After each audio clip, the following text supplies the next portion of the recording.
Okay, this ELL presentation is focused on an L1 Mandarin speaker with low intermediate level of English. She is a young adult. Her learning context was 8 years in traditional English as a foreign language classes in middle and high school, as well as university, including grad school, all in China. The approaches that are used in these contexts lean towards audiolingual and an exam-based focus that is likely influenced and includes aspects of grammar translation methods, processing and formula-based instruction, and cognitive approaches.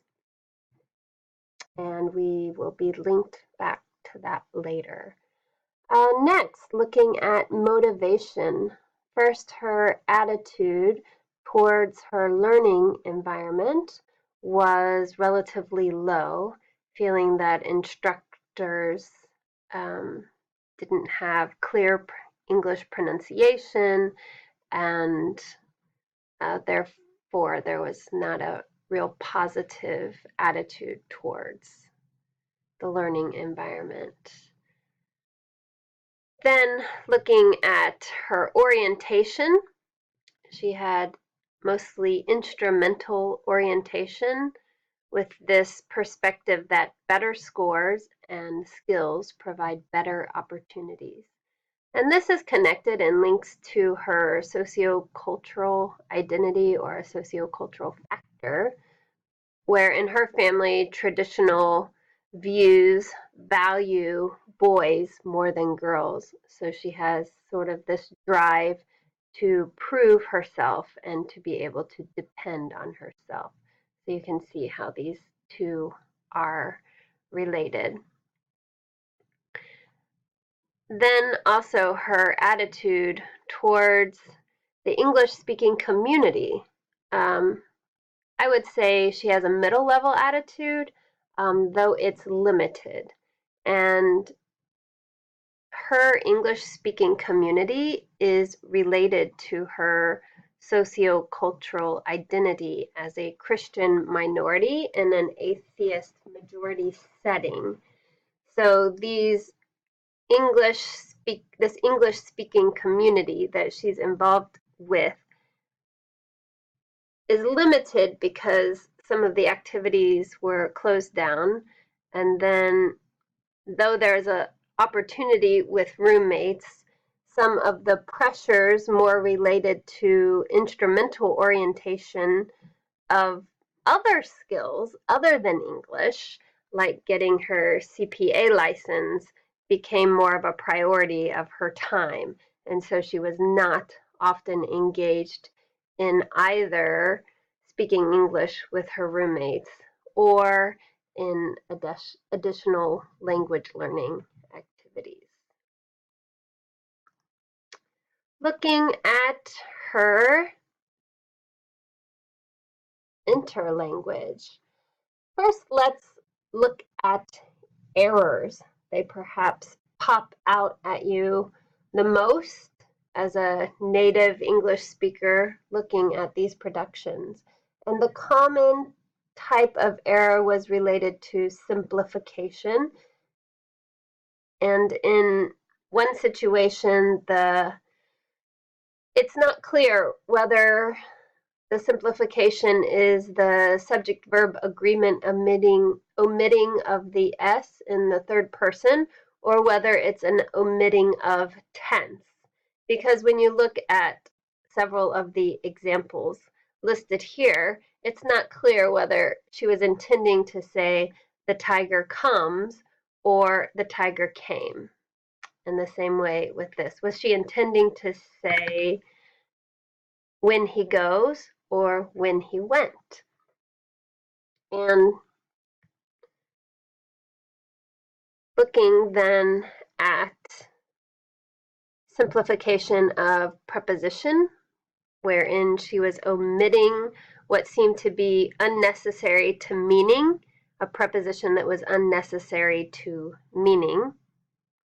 Here in the tiger prompt, the traveler want to go to a place which he have to through a mountain to arrive at it. This at was omitted.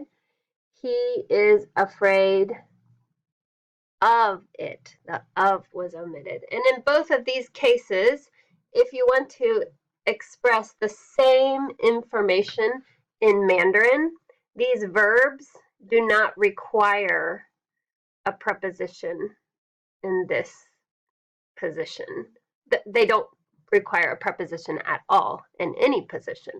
So it would just be ta hem pa ta, and this would be dao pa. You wouldn't have any preposition there. Looking at patterns. One very interesting pattern was that in counting up all of the past tense productions, 14 out of 16 of these productions were either irregular verbs or in a few cases involved negation.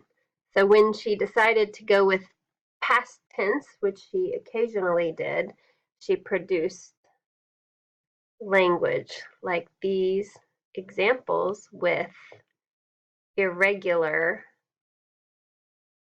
past tense verbs. Another, and that's encouraging to see that she is comfortable with those irregular verbs, because usually we would think that irregular verbs would be uncomfortable, and I'm sure this is going to shoot back up here and be related to the type of instruction she received. Also, she often uses and seems to prefer third person singular present tense form of the copula, and in the form of noun phrase, copula, adjective phrase, or noun phrase, copula, preposition,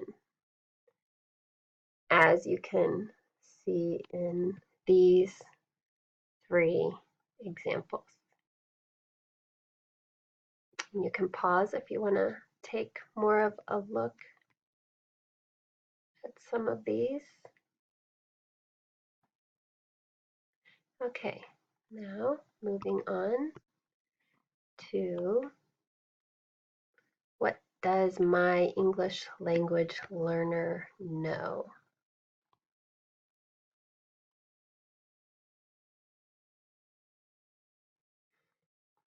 Okay, so we can see that she produced several long AS units, complex with relative clauses, and this seems to indicate significant syntactical knowledge that has automatized, and that there is a relatively deep linguistic representation of syntax if we're thinking about cognition.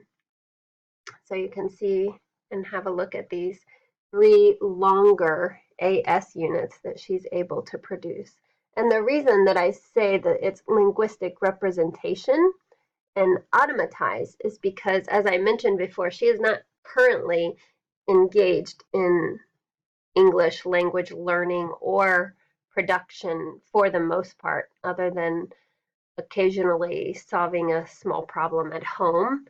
And so I think that's pretty significant that she could produce these longer units. Also, as we mentioned before, she seems to be comfortable with producing these past tense forms. And you have to wonder if that also has to do with the learning experience she had where things were just drilled into you and there was a high pressure to get it, or have low scores that influenced your future situation. So I would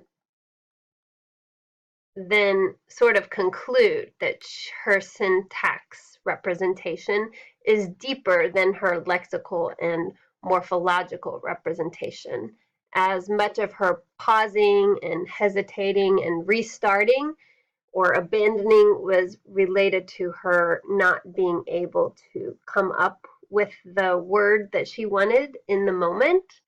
So I think this is a bit more rusty than her syntax. And most of her mistakes were grammatical, morphological type mistakes. Sorry, errors. So what does this tell you about theories or hypotheses that are supported by the ELL's data? And I would say the main hypothesis that is supported by her data is the noticing hypothesis. The input that a learner actually pays attention to is what will be learned. Learning without noticing plays a minimal role in the challenging business of learning a new language. And I shot this connection back up there to her learning environment. These things were just drilled and practiced and drilled and practiced again and again, and they were assessed through many exam situations. Exams were often high pressure situations, and there's something to be said about these exercises forced her to be noticing what she was learning. It wasn't this sort of relaxed, naturalistic environment or a comfortable sociocultural, communicative environment.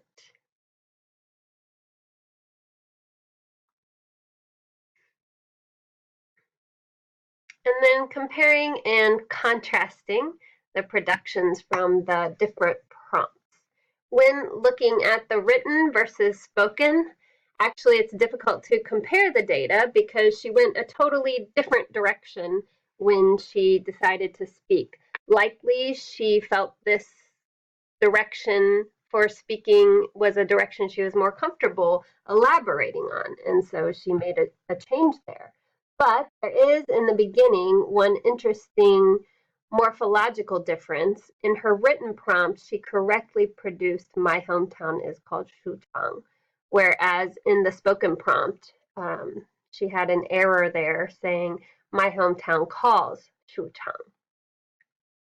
And so you can see how the opportunity to write allows an individual to reflect on their declarative knowledge and pay more attention to some of these smaller aspects of morphology. And if we're looking at topic versus picture prompts, I compared the AS units per minute and the false starts, repetition, and self-corrections per AS units.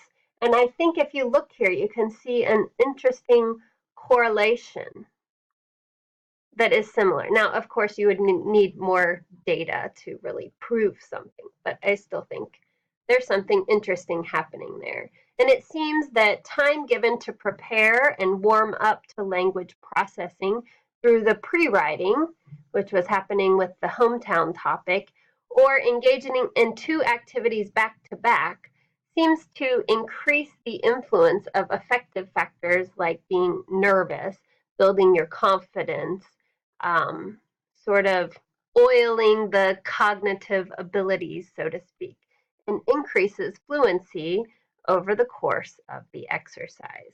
So I found that interesting, especially since she hasn't been engaged in English language learning and really hasn't participated much in the opportunities for engaging in English language that you see over time as we did these projects. Looks like there will be improvement. So that's where we are for now, and I look forward to hearing your feedback. Thank you.